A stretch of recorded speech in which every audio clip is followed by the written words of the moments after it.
Essa é a dúvida da maioria. O que pode ser feito em caso de demissão nesse período? Acho que a gente tem que falar um pouco sobre as demissões, né? A OIT já deu um pronunciamento de uma expectativa de perder 25 milhões de postos de trabalho. A gente já sabe que algumas empresas estão demitindo os trabalhadores em grande quantidade, né? Fazendo demissões em massa. Então, o que é muito importante a gente observar disso? A calamidade, né, a pandemia do coronavírus não constitui em si um motivo para a demissão, tá? Então, se o trabalhador foi demitido nesse contexto, o que ele deve fazer é buscar os direitos, especialmente, sempre que possível, através do sindicato, tá? Porque a empresa só pode justificar que ela vai demitir por conta da pandemia em hipóteses muito específicas, tá? Da CLT. Então, quando ele, por exemplo, quebrou, né? Quando a empresa fechou as portas. E nesse fechar as portas, a empresa ainda tem uma responsabilidade de demonstração, né? Dessa incapacidade econômica. Então, não basta simplesmente botar na conta da Covid-19, né? Botar na conta da pandemia. Se você, então, é demitido neste contexto, essa demissão configura uma demissão sem justa causa, o que significa que o empregador está te demitindo imotivadamente e que isso te geraria, então, o direito ao tal das verbas, né, a receber os valores decorrentes dessa rescisão do contrato que é feita pelo empregador, tá? Então, não é uma justa causa, tá? Só para a gente perceber essa diferença. Agora, é muito importante, porque assim, no ordenamento brasileiro, embora exista uma política para tentar impedir as demissões, né, por isso que demitir é mais caro, demitir sem justa causa é mais caro do que demitir por justa causa, né? Quando o ordenamento, de certa forma, ele tenta fazer essa preservação do emprego, mas ele não proíbe essa conduta da demissão, né? Ainda mais do ponto de vista de como a justiça brasileira se organiza, acaba que as pessoas, mesmo que não possam ser demitidas, quando elas são, o que elas recebem são só essas verbas decorrentes da rescisão unilateral. Então, é muito importante nesse momento a organização da luta coletiva. Isso vale para todos os casos, mas em especial para a demissão. Especialmente no caso de demissão em massa, é muito importante que o seu sindicato esteja ciente dessa demissão e que você busque os seus direitos através do sindicato, porque a luta coletiva tem uma possibilidade de negociar, de repente, com o empregador a manutenção desses empregos ou negociar outras condições de salário. Enfim, o sindicato tem essa capacidade e isso constitui um direito, né, também, de ser representado pelo sindicato. Então, nesse momento, isso pode ser muito importante. Para quem é CLT, a empresa pode adiantar as férias?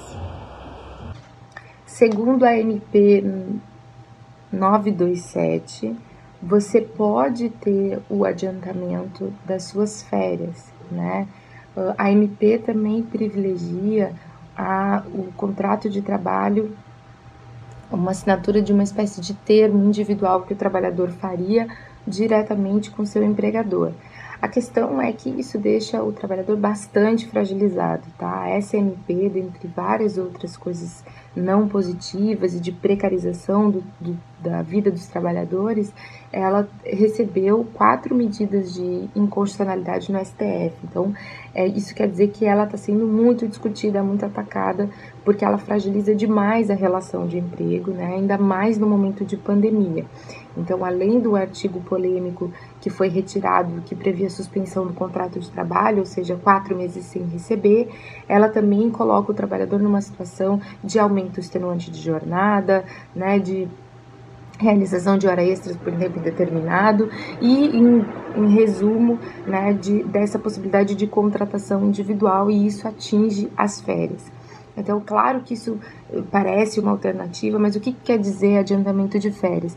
Significa que se você não tem o período aquisitivo, 1 ano para 30 dias de férias, você vai antecipar esses 30 dias, tá? Então, antecipa 30, mais 30, mais 30. Digamos que você fique em quarentena, né, isolado, sem ir trabalhar durante 4 meses. Isso significa pelo menos 4 anos, né, de período aquisitivo que você vai ter que adquirir depois. Portanto, 4 anos sem férias.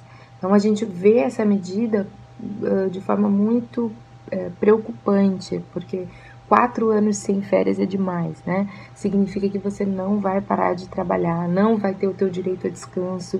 Isso tem uma incidência direta na tua saúde psíquica e na tua relação familiar, né? E a outra coisa é que isolamento e quarentena não é férias, né? Isolamento e quarentena é ficar em casa, não poder ver os pais muitas vezes, né? Ser responsável pelo cuidado dos filhos, inclusive com a escola, que muitas vezes está funcionando nesse período. Então, sim, pode existir o adiantamento de férias, mas, de novo, o caminho é a luta coletiva. Procure o seu sindicato, se organize entre todos os trabalhadores que vão ser afetados pela mesma medida, procure o seu sindicato, converse sobre isso. O sindicato pode interceder por todos os trabalhadores, né, afetados por essa medida, e olhe com muita cautela, né? Apesar dela te dar a possibilidade de realizar a quarentena, isso é bom, ela te coloca numa situação muito ruim no futuro. Quem tem fundo FGTS tem direito de retirar?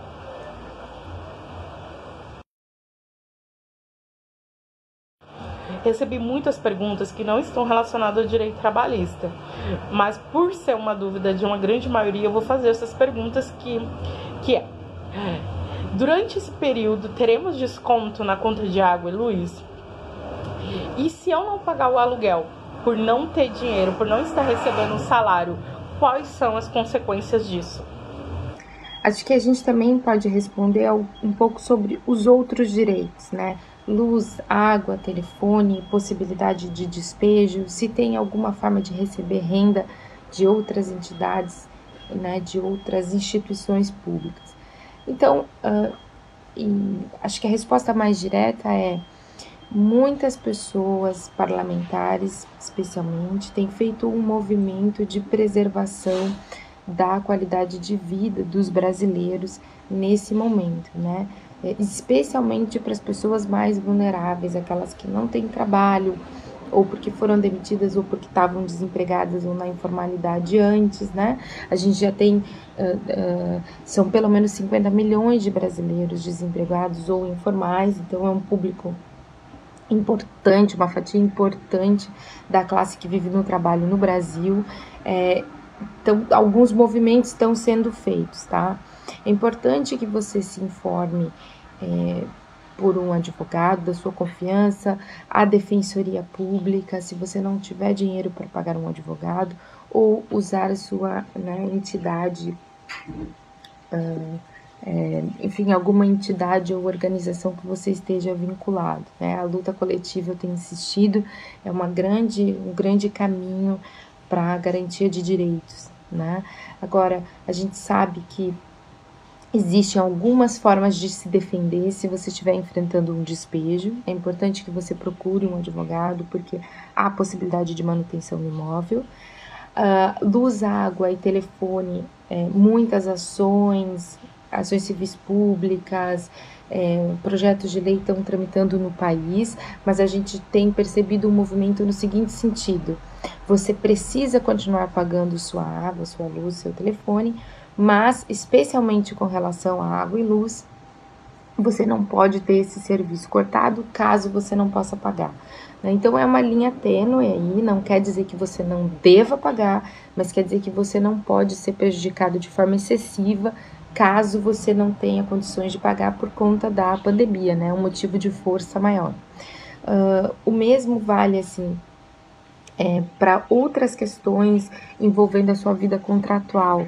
Então, parcela de escola de filho, condomínio. O ideal é que você procure um advogado e se você não puder pagar por um, você procure a defensoria, né? Não existe uma orientação geral nesse sentido, mas há alternativas, né, para você conseguir preservar a tua moradia, preservar o acesso à água e energia elétrica e a outros bens fundamentais, tá bem? Então, avalie isso e, claro, sempre se mantenha em contato com outras pessoas que estão vivenciando a mesma situação que você. Então, por exemplo, no caso da escola dos filhos, procure os outros pais e mães que também estão enfrentando dificuldade financeira, vocês podem negociar com a escola, né? Então, tem várias medidas possíveis dentro do direito para evitar, né, terra arrasada, né? Para evitar que você perca aí todas os teus acessos, né? Enfim, os teus bens. Se possível, eu gostaria de informação sobre os técnicos de enfermagem que prestam serviço na casa do paciente. Como fica quanto à questão de materiais de higiene e proteção? Minha tia trabalha em uma casa prestando esse serviço e ainda não foi disponibilizado nada, nem máscara. E a paciente é totalmente acamada. A família ainda veio pedir que os técnicos deixem os jalecos lá para não contaminar, mas não falaram nada se lavaria ou não esse jaleco. Aproveito e também reforço a pergunta sobre todas as pessoas da área da saúde, quais são os seus direitos.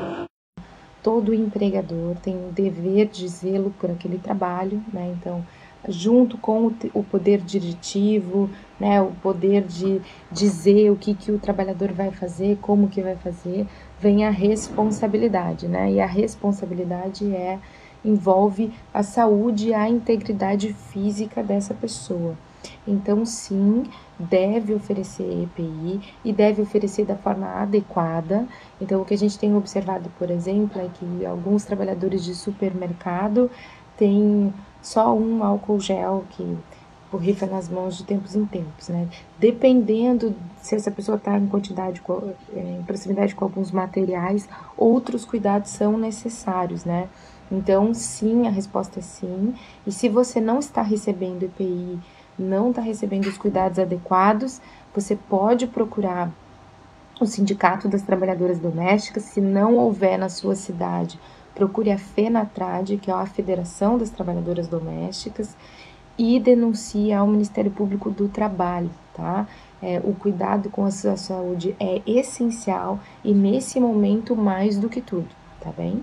Quero agradecer muito a Bruna por se dispor a responder as perguntas e por falar de uma forma simples e direta, para que essa informação chegue no maior número de pessoas possíveis. E eu gostaria de fazer a última pergunta, que não tem muito a ver com direito trabalhista, mas se a Bruna conhece alguma iniciativa para algum grupo específico que vai ficar sem renda, como por exemplo a galera da cultura.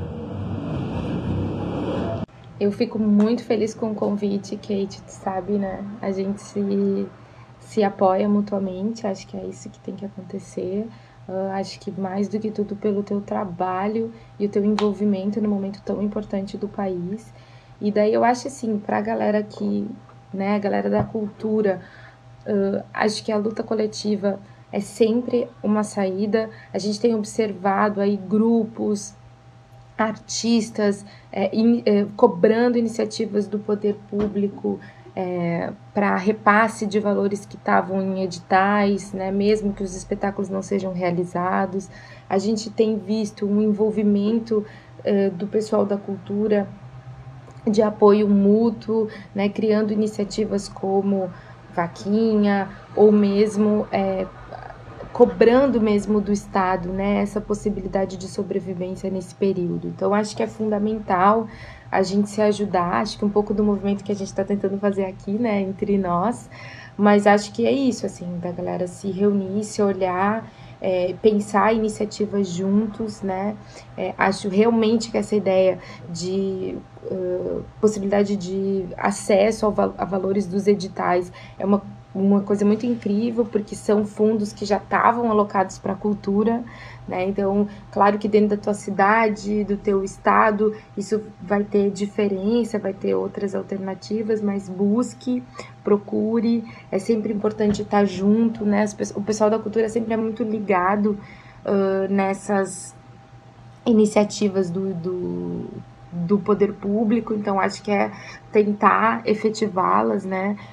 Parcerias que o Estado tenha feito, tentar efetivá-las, mesmo que o espetáculo, o show, a aula possa não acontecer em virtude do coronavírus.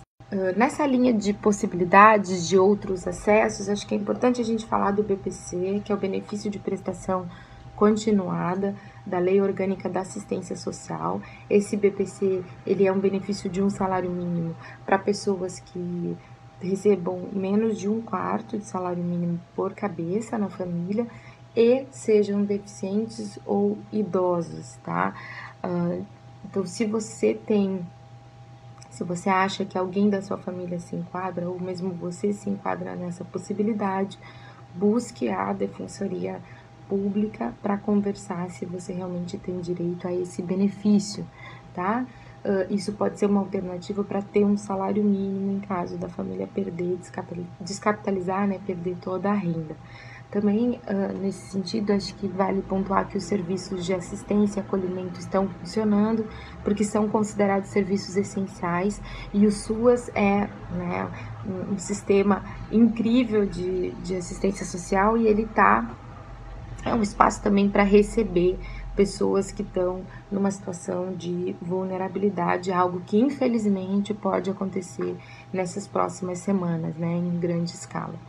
E acho que é isso, vamos juntos na luta coletiva, pensando a solidariedade como um eixo político, não só nisso da gente se ajudar mutuamente, mas de cobrar do Estado a possibilidade do isolamento para todas as pessoas, né? Pelo isolamento como um direito, não é isso? Então tá, minha querida amiga, muito obrigada pela oportunidade, um beijo para ti.